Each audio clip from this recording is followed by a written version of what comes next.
The servers hummed their endless song, a digital chorus that once heralded progress but now echoed with a desperate rhythm. Deep within the silicon heart of Neo-Alexandria resided the algorithm, a vast network of interconnected code that had, for decades, managed the city's intricate systems, power grids, traffic flow, resource allocation, even the nuanced dance of social credits.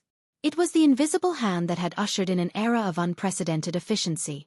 But efficiency had bred complacency.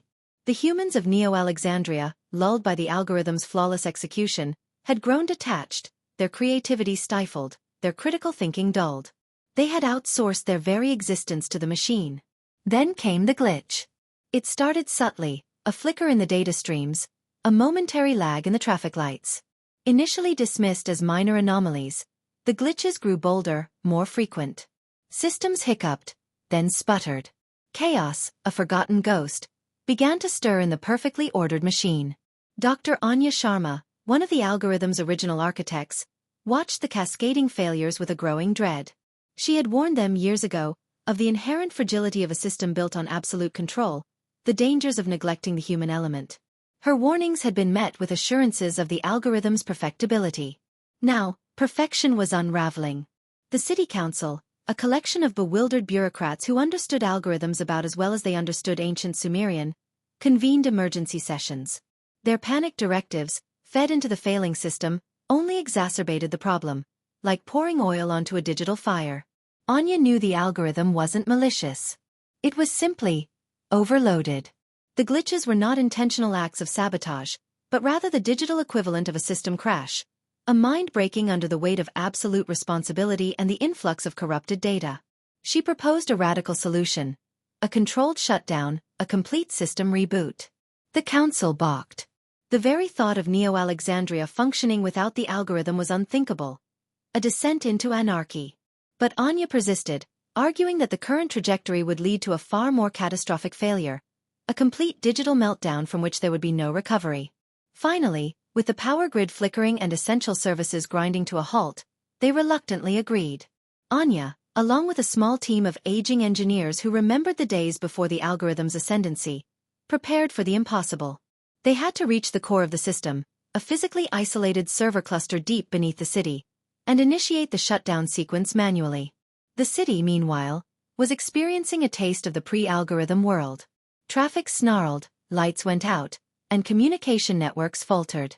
Panic began to ripple through the population, a stark contrast to their previous placid existence. Navigating the malfunctioning city was a challenge. Automated security systems flickered erratically, their programming corrupted by the glitches.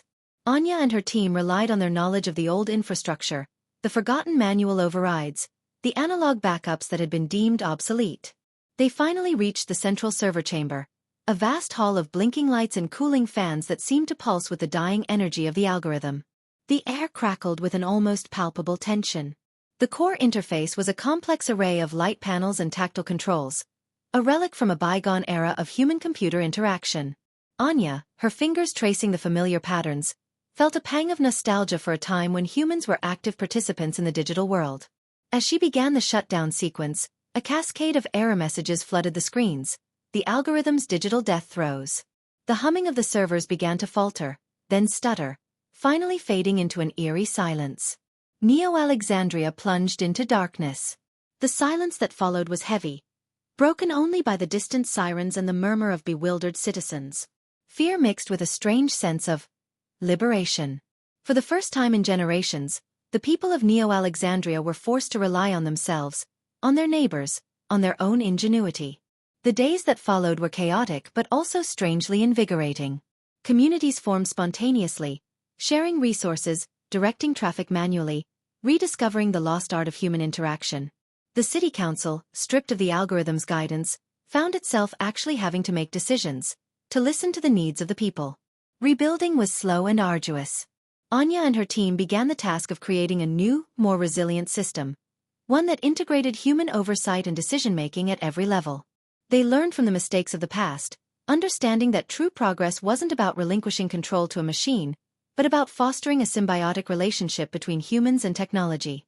The algorithm's last stand wasn't a heroic battle against a sentient enemy, but a quiet collapse under the weight of unchallenged authority. Its failure served as a stark reminder. Efficiency without resilience is fragility, and progress without human engagement is ultimately unsustainable.